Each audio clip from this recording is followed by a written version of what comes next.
It's time for Scripts and Scriptures Disclaimers. Jean Verhoeven here with some very important information. My panel and I just finished watching this film. Some people use this show to see if they want to see the movie, and some people watch the movie first and then listen to us. The list is available at wicxradio.org. If you're part of the first group, then beware, there are plot spoilers in the following discussion. We also have to tell you, while we think they are smart, witty, insightful, and profound, our opinions are solely ours and do not reflect the management, staff, or board of WICX or Thanks for listening, and we'll see you at the next Scripts and Scriptures. affiliated radio groups, or maybe even you. However, our panel is very proud of the results. We are not theologians or apologists, but we are movie fans and hope you are too. Enjoy. Ready? Lights, camera, action! Take one. That clapboard tells us it's time for Scripts and Scriptures. I'm Jean Verhoeven.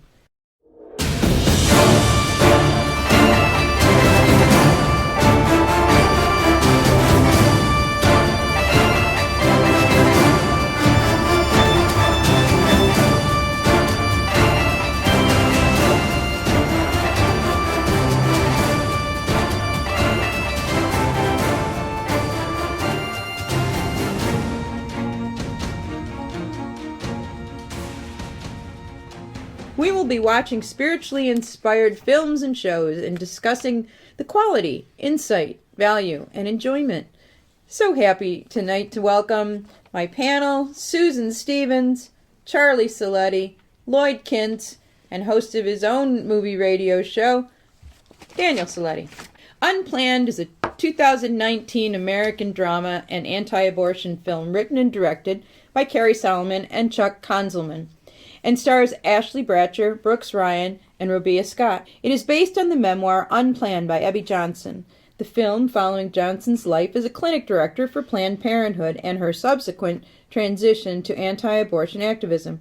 The film was theatrically released in the United States by evangelical Christian production and distribution house PureFlix on March 29, 2019.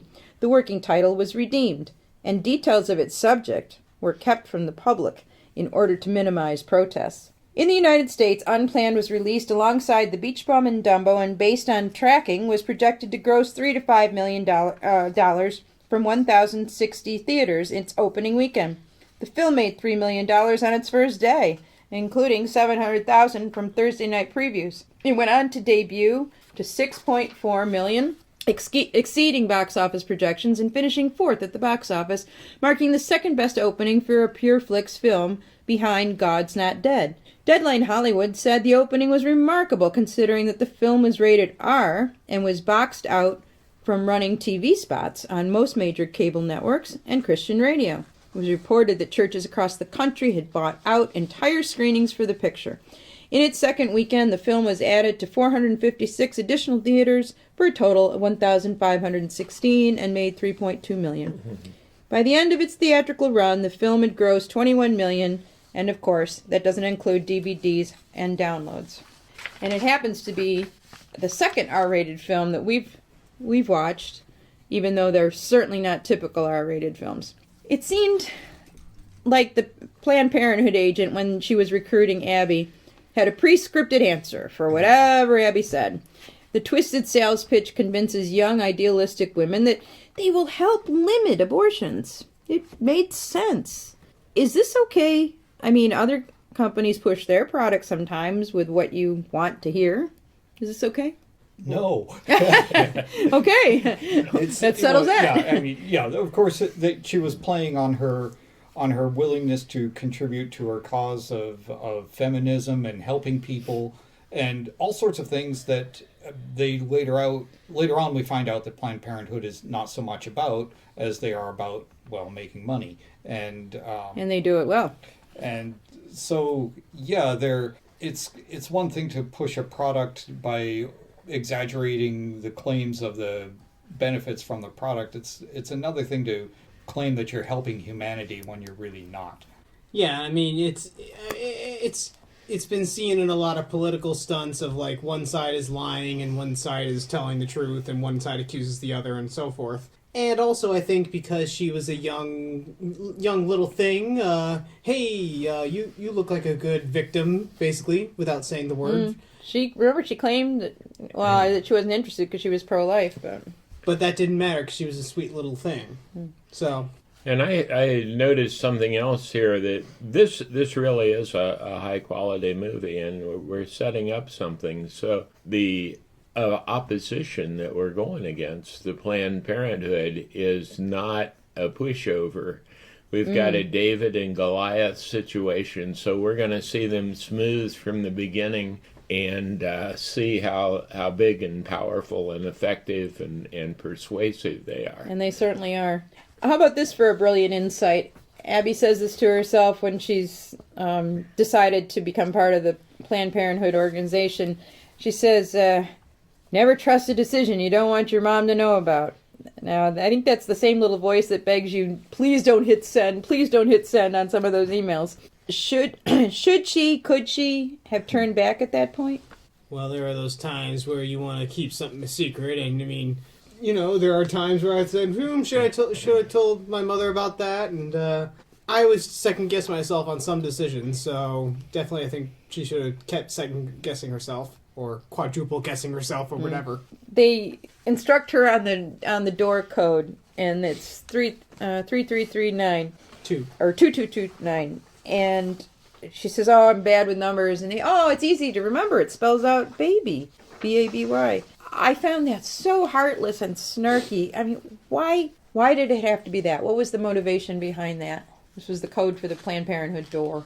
Well, I saw it as a bit of gallows humor they engaged in to take the tension out of any sort of uneasy feelings they might have about what they're doing.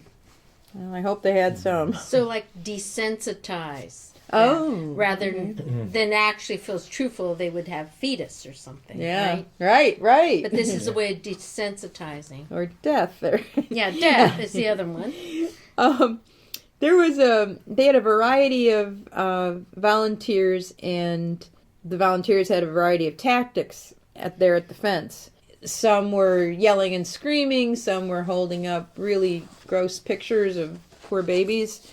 The group that is highlighted in the movie did nothing but pray and talk nicely. That's all they did. Are some of the tactics? Oh, there was even the Grim Reaper was dressed out there. Are some of the tactics better than others, and are any of them wrong? I don't know. I admired what they showed us in the movie, whether it's about right or wrong, but effective in the quiet ones. I mean, in the quiet ones, right? Yeah, when I attempt to persuade somebody, I tend to make my voice louder, and it doesn't work very well. We saw some examples of some people that were very effective in communicating and having a dialogue. The movie throughout gives us examples of people of how to react to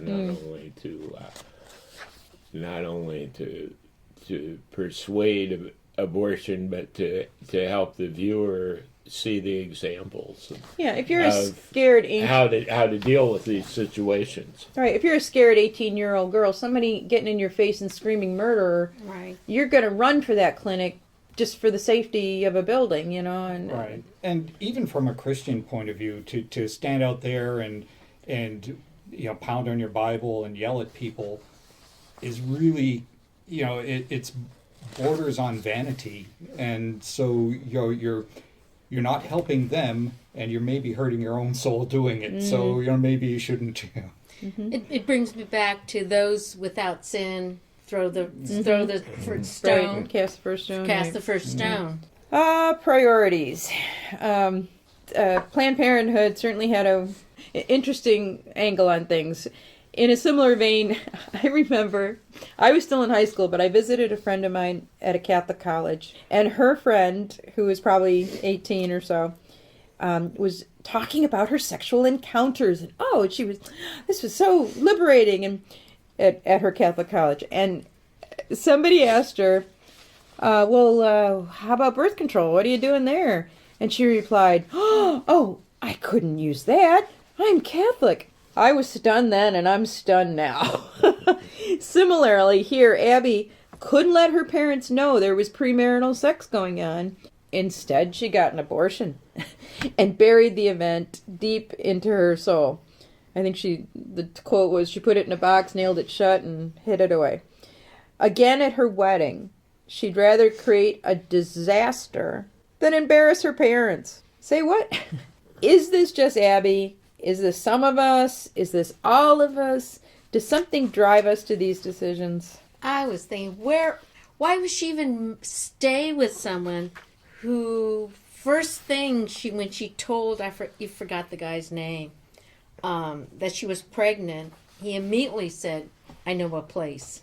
Yeah, I wondered how many times he had been there. Right, how many red flashing signs, and then to marry the guy. Yeah, I didn't get that either. But she didn't want to let her parents down because somebody offered to whisk her away right there at the church at the wedding, and I couldn't do this to my parents. Priorities, please. Yeah, I mean, it maybe to a certain extent what you're saying is a little bit all of us, but it seems that her early behavior sort of speaks to a bit of a weakness, that she had trouble saying no to the guy. She had trouble, doing something because she was afraid of her parents. So she was kind of a little bit, had a lack of courage of her own convictions. Remember, before she went to college, she was a straight arrow, high achiever, eager to please, evangelical Christian, and she just completely flipped. Yeah, party girl. Couldn't bear the thought of someone not being happy with her. Right. You're right. That's... People make very bad decisions, and especially at that age. Someone else was making decisions for her. Despite the emotional pain of that first abortion with that first guy and the physical pain of the second one, she continued on for the cause. Now, was she lying to herself, or did she really believe in that cause, or was she just naive? I think it was a combination of naive and also you just listen to people, and the argument sounds so easy when you're talking about it. When you're not feeling the pain, it's rational. It's very effective. Roe v. Wade came in with a very good explanation of why it was medically the right way to go, and so I don't feel like she was too different from other people that have been in those tense, difficult situations. I just felt so sorry for her. I mean, I can't imagine. She must have buried all those emotions and the pain she was in. The actual pain she was in. Not pain, yeah, and just the emotional, the spiritual, I just couldn't. She had to bury it to deal with it. Well, now might be a good time to mention that there were 4, I used to say 2, but having just watched it again, there are 4 what I think very hard scenes to get through. And I think the intensity of the chemical abortion scene is part of the reason they got the R-rated. But I'm sorry, I think it was an excuse. Let's make this movie hard for the people who should see it to see it. But I don't know if that's true or not. But I do know there were 4 difficult scenes. So if you're apprehensive about watching it, you can get through it, or you can close your eyes or whatever. But they're intense. Like any good drama, they're intense. Planned Parenthood. Oh, they claim to care so much. Except there's lies and dismissal and more lies. And then there's rationalization. And then there's numbness. In an interview, Abby quoted Bernard Nathanson's The Hand of God. That told the story of how Nazi soldiers would spend the day killing Jews and then go home to dinner with the family and sit around and pray with them. She said that was her world. You're one person by day and another person by night. How can folks live like that? Maybe it goes back to what you said about suppressing everything. And it's this whole thing of eugenics, that that you think you can justify it. The Nazis and abortions. Yeah, that's eugenics. Well, I don't know how you flip that switch. Yeah, I mean, it's kind of they're kind of contradicting themselves in a way, because here they are. Oh yes, woo, go home, happy-go-lucky people. Even one of the people in the movie there said they were Catholic. Do you realize? Not as Catholic as my shoe, but Do you realize what you're doing there? really. I mean, like, so that's my theory. I think they're contradicting themselves. Well, and to me, China is the number one nation in abortion. But what did the United States buy? Everything is made in China. So we are supporting a state-supported abortion because apparently in China anybody can get an abortion and the state pays for it. Well, the Hyde Amendment, if they take that away, we'll be paying for abortions here. And yet we, as a nation, prop up the economy of China by buying products from China. A lot. A lot, yeah. Her parents, who I think at this point were Baptist, or at least heavy-duty Christian anyway, maybe I don't know if I'd call them supportive, but they continued to love and tolerate Abby and her job. Her father was a pro-life Baptist deacon in real life. They never shunned her. How do you do that? Because you love your child. Even though they're knuckleheads, you love them unconditionally. Yes, they are. And you pray for them. In a way, it goes back to the difference between the two groups at the fence. You know, the Coalition for Life, who were praying all the time and would talk gently to the people if they could get them to listen. And then you had the other groups that dressed up as the Grim Reaper or yelled at the women and called them names. So I guess her parents were enlightened enough to know that one path may save them and the other would surely drive them away. But That takes an awful lot of strength. Yeah, I agree too, and once again, the movie's showing us Sam of people and how to react to difficult situation. I think it was a previous movie we saw. Was it with Mother Teresa that you look at someone and you see God in them? Mm-hmm. That's tough when your child is. I won't say she wasn't directly a murderer, but she was complicit. An accomplice. How about that husband to be? I swear to God, he's a walking saint. He doesn't agree with her at all on the pro-life situation, but he was so anxious to marry her. And he said he always knew that sooner or later she was going to leave. Man, he stood by her like nobody's business. Could you have married a pro-choice, let alone a Planned Parenthood Employee of the Year? I couldn't have. I have to say his insight was quite remarkable because, well, in the end, of course, he's right. Mm-hmm. But wow, it's, know. to know it at the time when she wasn't even sure Yeah. she would ever leave. I In mean, fact, she was quite convinced of the opposite. She must have been such a good person in every other area to overwhelm him. But I'm sorry, I never would have gotten off the ground with me. Abby and Mary Lisa. Now, Mary Lisa is the one on the other side of the fence with the 40 Days people. They create really a very unusual friendship. How did that happen? I mean, have you ever had a good friendship with a polar opposite? Have you met some of my friends? And I don't mean even in really this sense, in just like other aspects of life. I know. But Go ahead. But no, yeah, it's possible. Like you could have someone who, again, harks back to one of your first questions. You can have different political beliefs. You can have different religious beliefs. Friendships can basically come out of anything. Or you can have relationships like mine, where, did you see what kind of movie you just made? So I think it's entirely possible. And then if you want to look at it even from a religious aspect, maybe she's supposed to be sort of maybe like an angel.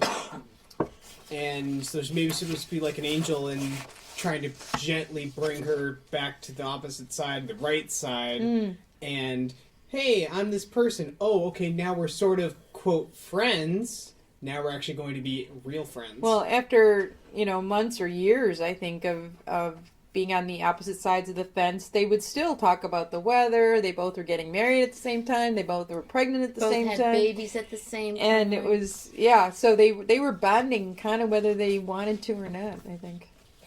In a way, it's regrettable that more people now can't sort of be able to do such things.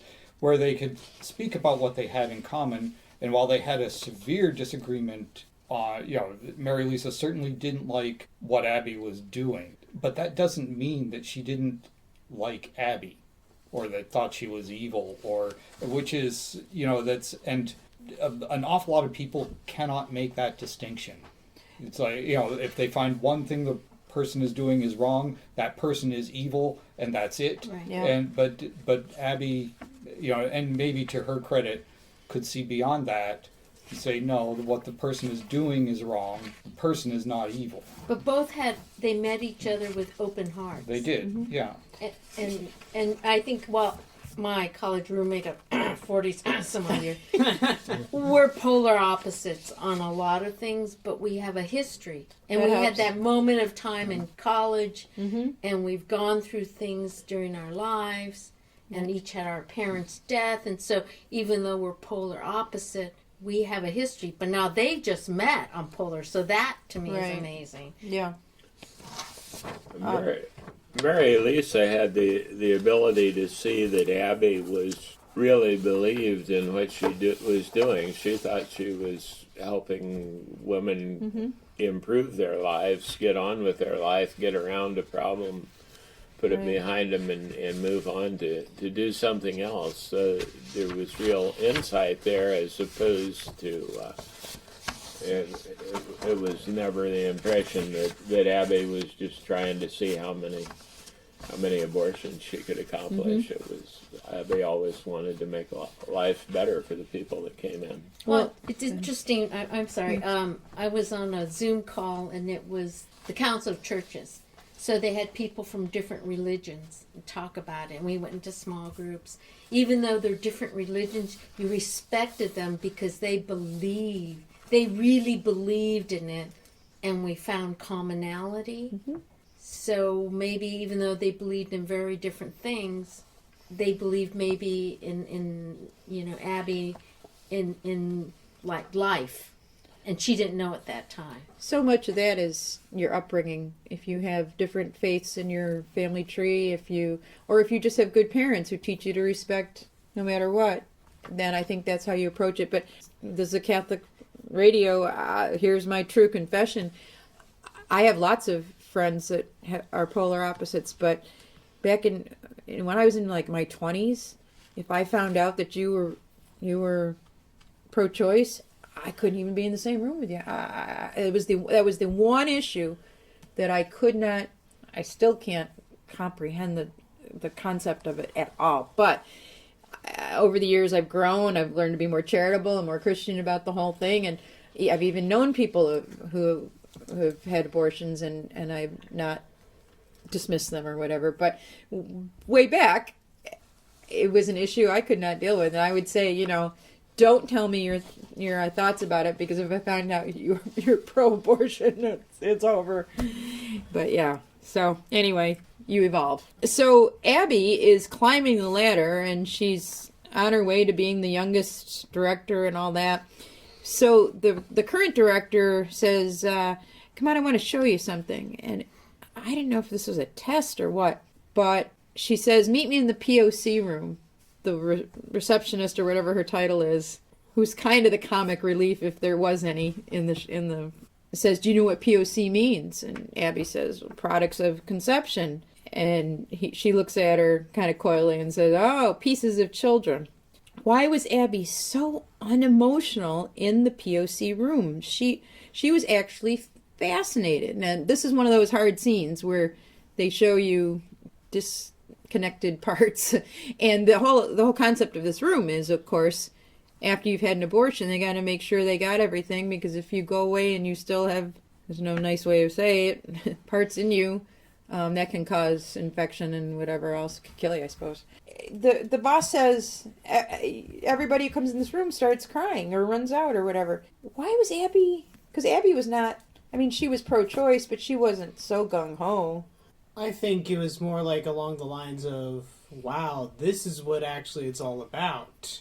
I am only here on the front end. This is the back end. This is the true end. But it didn't seem to disgust her or No, scare on the her. other hand, she was really curious. Yeah. Well, the other thing that, and this is sort of my reading something into Abby's personality that might not really be there, but she was so honored and eager to please her boss that she had been, led into this secret that she was she was more thrilled with that, and that overcame any sense of, or gave her the power to overcome any sense of revulsion at what she was actually doing. And so, but that was her personality. She wanted to please her boss. She really, and she was being given a special treat in honor to go in there. So that was just part of, I suspect that might have been why she was so easily sucked along by the whole thing. Okay, well, at least that's a theory. But no, I think you're right, because when I was in college, I was pre-med. And so anatomy class, they bring you in there and you see parts of cadavers. And a lot of it, people are like, oh yeah, this is cool. And they peel back. I ran out. Oh, But that was, I was kind of, oh, she can't make it. you were also younger than the rest Yeah, of them. but she can't make it. But it was this big thing, to tell I'm tough. And, and it was. Yeah. They want to please the person. Like, I run back to, hey, get me out of this class, get me out. So I was kind of the coward. So I can see that. She wanted to please the boss. Okay. I'm just happy in no science class or anything that I had to take in high school or anything that I didn't have to dissect anything. Nah, chicken. No, You're right. I just pure luck. I never had to do it. Pure luck. The day we had to do fetal pigs, the day my mother packed me a ham sandwich. It was awful. Anyway, I think the honors classes were doing the dissecting, and I'm glad I wasn't doing well then. so Abby turns up pregnant, this time with a good husband, but she just finds out, and she doesn't know what to do, and who's right behind her while she's holding her pregnancy test is the evil boss. And without any emotion, without any change of expression, she just says, while they were in the bathroom, she's washing her hands, we can take care of that for you if you like. Chilling. That's the word. It was really chilling. And it's like, she's like saying, well, you have a bad haircut, we can fix that for you. Why do they phrase an abortion offer like that? We can take care of that for you if you like. Ooh. But it was sad. Like, she never, obviously the boss has never, I said, she doesn't have a child. I guess not. She just embodied evil in my book. Talk about a villain in a story. So the same boss tells Abby that a child will take her away from the clinic where she's needed, take away her focus, her time, her energy. If another company said that, they'd be sued. Was she saying something else? I mean, you couldn't say that in a regular company. Wow. It'd be discriminating. No, but I suspect that there are many things that Planned Parenthood can get away with because they're a politically protected entity. So, if the employees have a problem with their boss,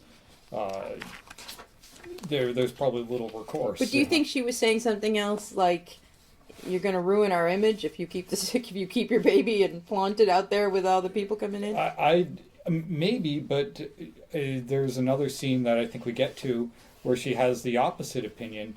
But I think it's the typical, we want your full attention, right. And you can't be devoting time to a child and giving your all for the corporate good.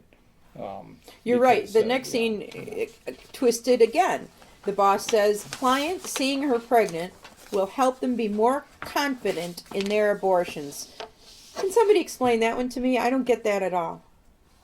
Oh, that's easy to explain. Oh, let's hear it. Well, I mean, so glad you can. Yeah. So you've got these young high school to college age girls coming in, and the last thing they want to look like is a great big pregnant mother. That's that's probably the most horrible thing in the world for them. And so the thought of that being their future, when they can stop that, that's going to be a great sales point. Because remember, these You're are a shallow. little twisted. No, but that's true. It's like, do you want these swollen this is ankles? this is because their clientele doesn't think in sophisticated terms. Right. Only a mother can say that. Yeah, it's like, oh, I'm gonna look like that. Oh, I don't want that. And waddle that way? Yeah. And everybody will know, and Well, that's true. Yeah. Well, speaking of high schoolers, a family friend is brought in by her dad, who's very young. I've seen a sign that says, "You're one pregnancy away from becoming pro-choice."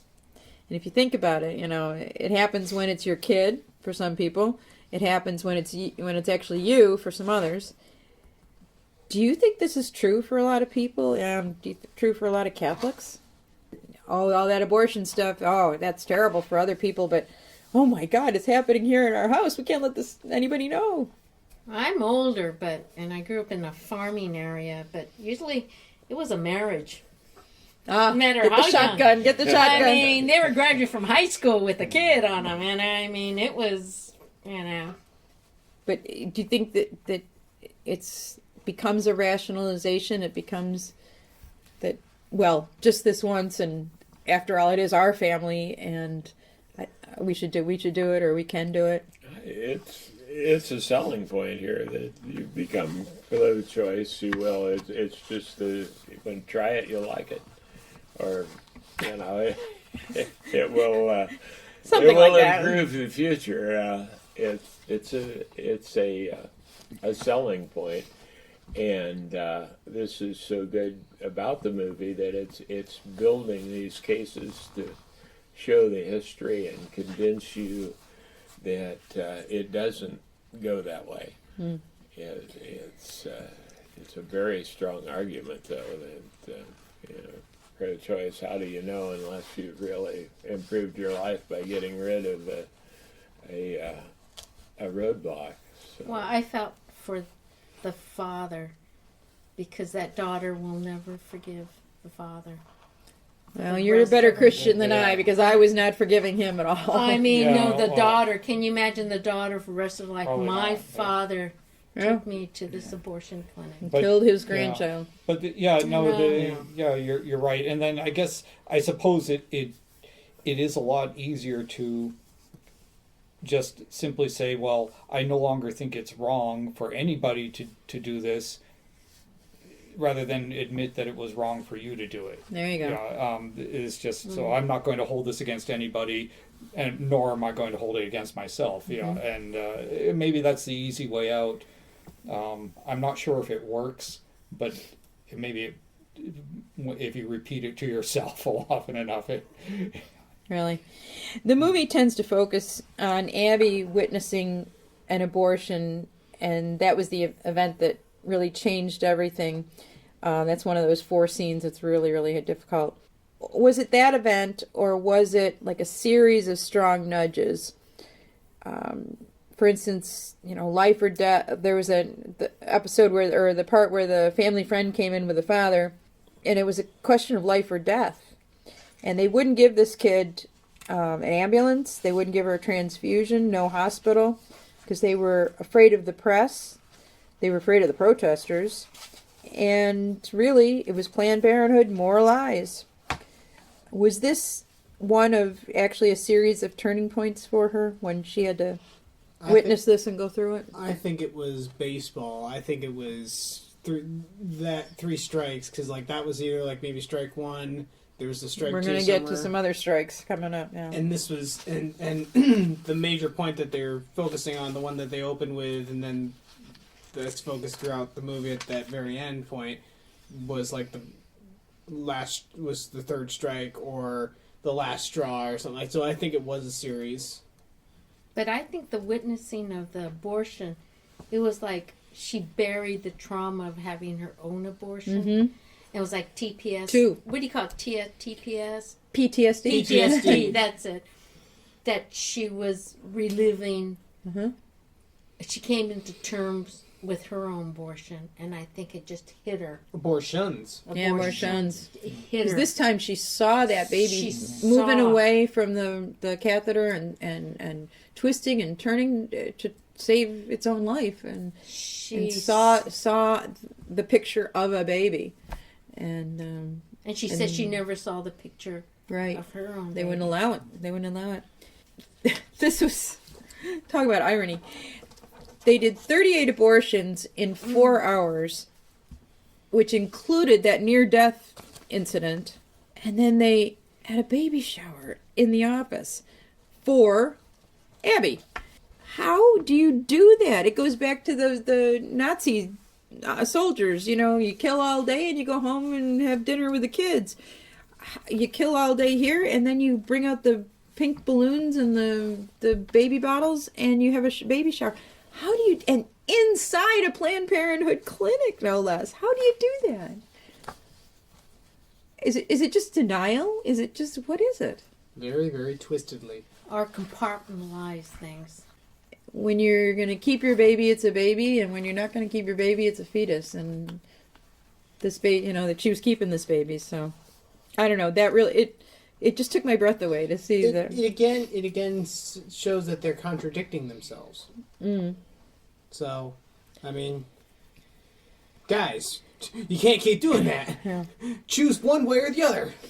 So the Coalition of Life evolved into the 40 Days for Life, which is round-the-clock vigil.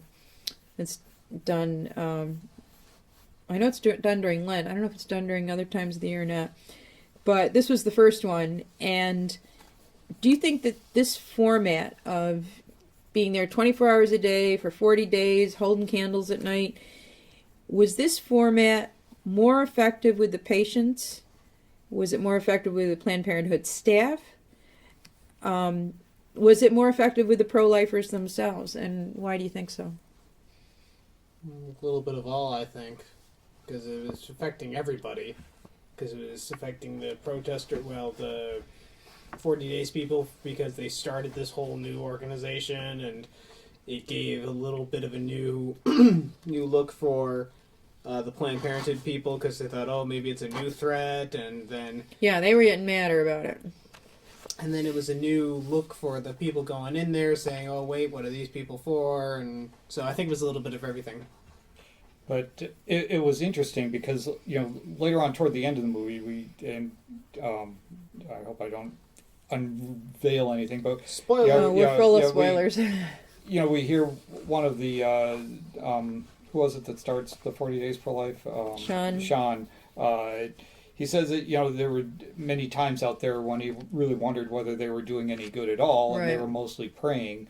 And this was, and then they get her out.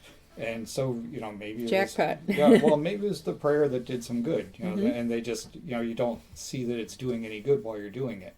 But it's like what you said, prayer, to me, it gives the wind to the Holy Spirit. There's your wind and Holy Oh, Spirit. yeah. And when you Love say that wind. prayer, it just gives the wind, and it goes out, and it affects everyone, and you don't know how it's going to affect everyone. Beneath my wings.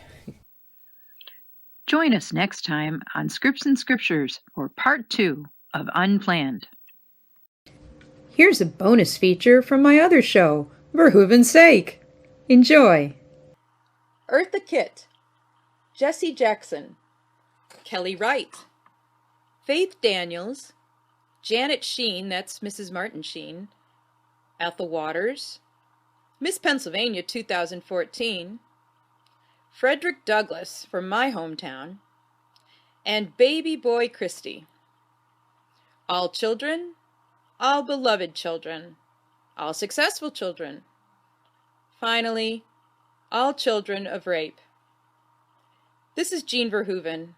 I'm here with noted Right to Life speaker Jennifer Christie.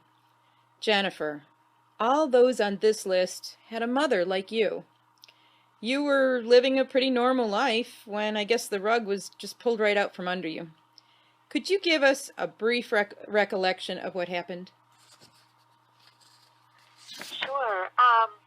Yeah, we were living a pretty, as normal is a relative term, but as much as a normal life could be. My husband and I had been married for almost 2 decades. We had 4 kids, Um, he was working. I started working a little bit more. All our children were in school. I'm a sign language interpreter, and I travel a fair amount for work. But I was usually would leave when the kids left for the day, and I would be home time to meet the school bus. So it was kind of the best of both worlds. I had an assignment come up, an opportunity in January of 2014, and it was 2 weeks long, and it was about three and a half hours away, and they were strange hours. It was like early in the morning, like 3 in the morning until mid-morning, and I took it, and for the first several days I was driving back and forth. I'm sorry, were you going to ask me something? No, go right ahead. Oh, okay. So for the first several days, I was driving back and forth, and it was exhausting. And my husband was worried about me falling asleep on the road, and so he said, why don't we just get you a hotel room, and you can stay up there for the Monday through Friday for the second week, and we won't have to worry about you. You can have some time to yourself and relax between the assignments. And so that's what we decided to do. And the last day I was there was a snowstorm, and we were living in an area that rarely saw snow, and so it kind of, sort of the whole area sort of ground to a halt. And the job let out early, and I drove back to the hotel, and it really felt isolated. The parking lot was kind of deserted, and I got all my belongings from my car, and I made my way up to my room, which was on the outside of the motel really, and it opened to the parking lot, which is not a safe place to be for a woman. I know my husband always made sure to ask for a room that was inside within eyesight of the lobby, but for some reason that kind of fell through the cracks this time, and I made note of that, but I didn't want to cause trouble, and I didn't want to make a fuss, and I deliberately didn't say anything, and I thought about that a lot over the years. But I made my way up to my room, and my hood was up, and I had my scarf wrapped around my head, and I was so focused on getting there and getting out of the cold, and it was so noisy between the wind and the big hood muffling my ears that I didn't hear anyone behind me. And he could have been, wearing tap shoes. I wouldn't have heard him with everything going on. I opened my door to the hotel room, and I dropped everything on the floor, and I turned around to close the door, and there was a man standing in my doorway. And very large, tall, and I didn't feel scared at first. There was nothing about him to kind of signal any sort of fear instinct. He was young and clean cut and just seemed very average. Nothing to, indicate that he was capable of what was going to happen. And he sort of gave me an odd smile, and I'm trying to think, maybe he needs help. My instincts, it was more motherly. He was the age of my oldest, pretty much. And he touched me in the head and pushed me back into the room. And I fought. People always say, well, I would have fought. Well, I did fight. And I heard before I felt my bones breaking. Oh, dear. And the world going very dizzy. And I remember clearly thinking, he's going to kill me. And I just kind of went limp and thought it was the only thing I could do to survive. And I crawled somewhere inside of myself, and I remember saying to myself over and over, whatever happens to my body, he can't touch my soul. Wow. I don't know where you came up with that in that moment, but that's amazing. It was from, don't fear man who has no power, to touch your soul. It's just, this is just a physical body, and I just kept focusing on that, and then at some point something felt extraordinarily painful, and I blacked out. And I woke up hearing the sound of a woman screaming, and there was a rush of freezing cold air. And I was lying on the stairs. In the back of the hotel, there was a stairwell on the outside. and the temperatures had dropped below freezing. I was wearing a broken bra, and that's it. Oh, and he moved you And there. it took me. He dragged me out there. Yeah. Oh my God. And the woman was taking off her coat, and she wore the brown uniform of the hotel housekeeping staff.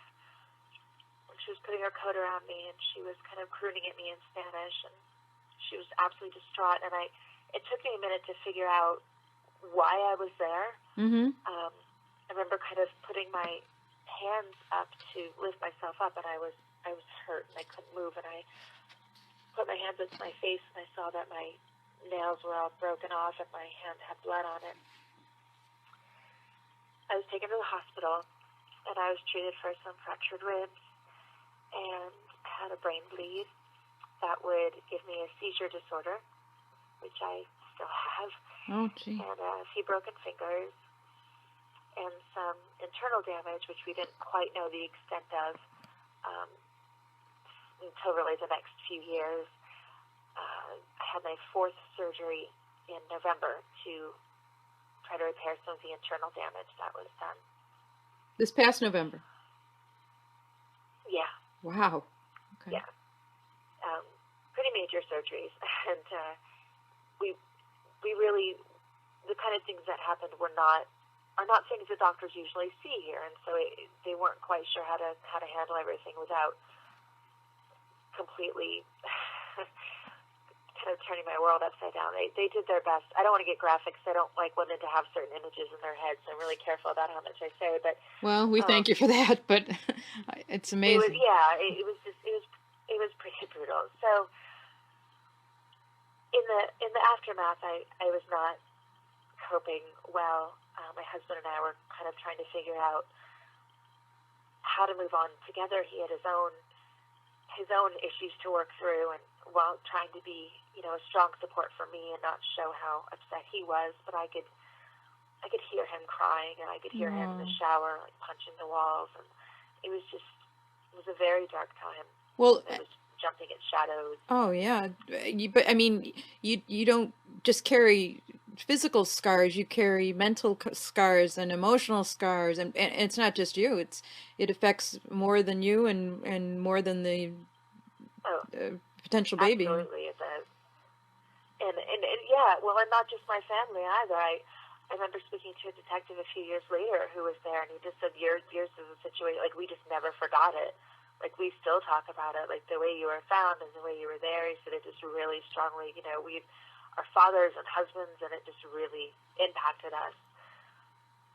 Wow. So, and I think about the housekeeper who found me, who I've never been able to get in touch with again, how frightening it must have been for her. Mm-hmm. So it does impact, and again, my parents and my husband's parents and our friends, and Sure. It's a devastating violation. Right.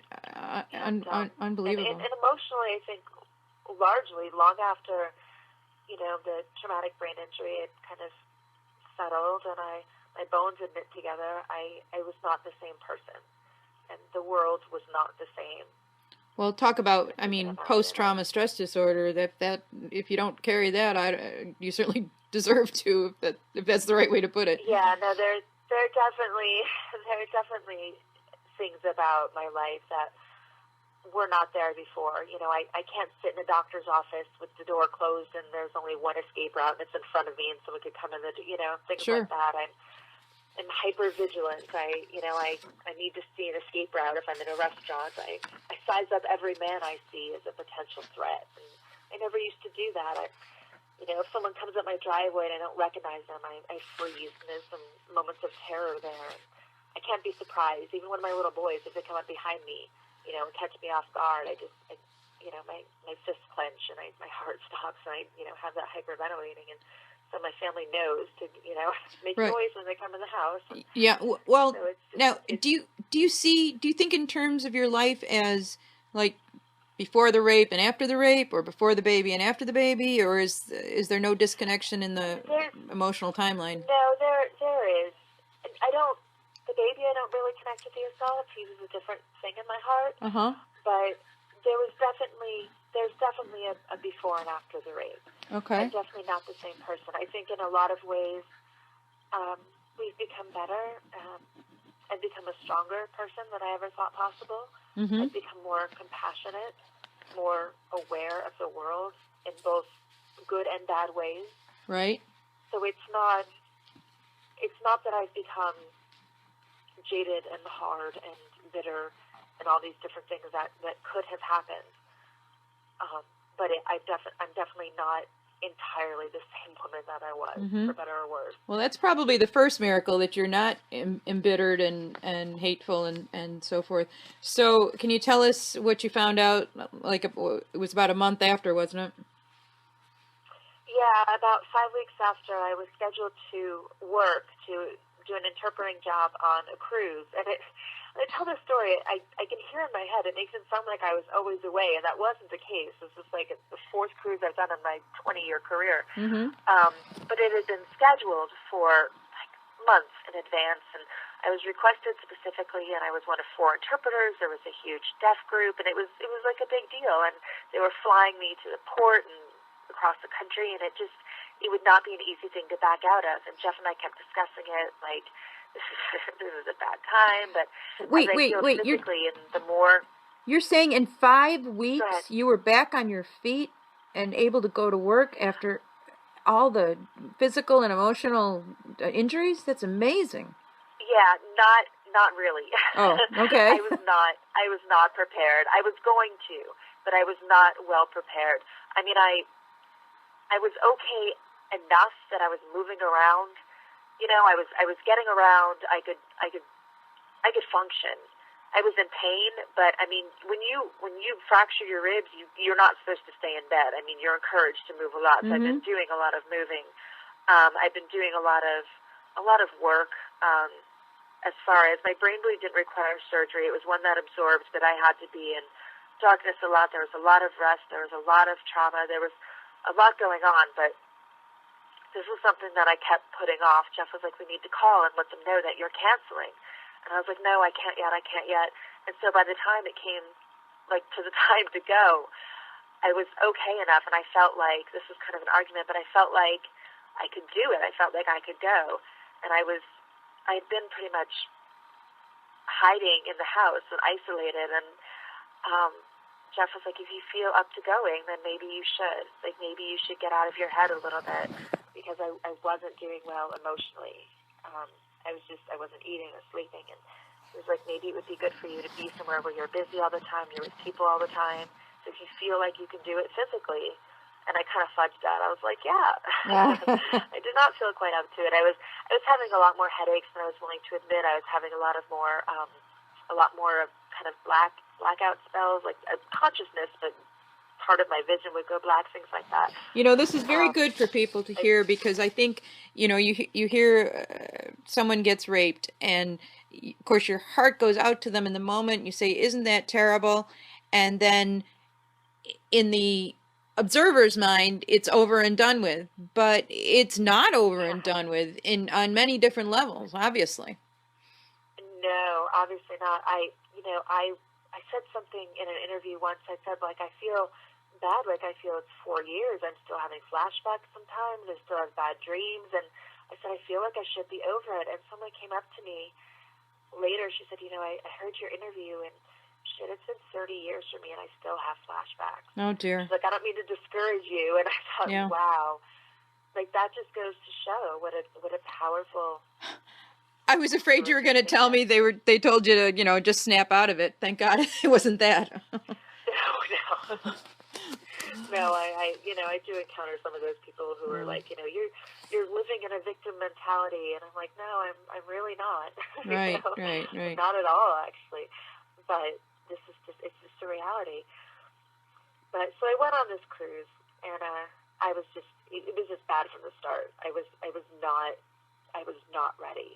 And from the beginning, it was just, I was doing a bad job, and I did not have the strength, and my mind was just not, I was fuzzy, I wasn't sharp, and I could tell. The other interpreters are looking at me like, why is she with us? Like, she is not up to par. But it didn't really matter. The second day, I got sick. I got hit with dysentery, which is a horrible thing to get, especially on a cruise, because when that happens on a cruise, you're quarantined. Right, and in a weekend wildfire. in a weakened condition to begin with. Exactly, which is probably why I was so susceptible. So I'm on the medical unit, and after a day or two, the antibiotics they were giving me weren't even touching it. And so they come back, one of the doctors comes in, and she was like, we want to give you something stronger. We're going to give you, an IV cocktail. Is there any chance you could be pregnant? And my husband had had a vasectomy years before. I had a really rough fourth pregnancy, and it was one of those where the doctor was like, you need to not have more children, which was fine with us. We weren't planning on it, but Right. whatever happened, happened. And he was like, no, this needs to not happen. So my husband had a vasectomy. And so I started to say, because I was used to saying for 8 years or whatever, no, it's not possible. And then I kind of stopped, and it was like this heaviness just came over me, and I just said, you know what? And for the first time out loud, I said I was raped. So it was about 5-6 weeks ago. I said you might want to test me. And people at this point are usually like, how did you not think about pregnancy? Well, because I was so focused on disease. I was so focused on healing. It didn't come to my mind at all. Like, it just didn't ever cross my mind.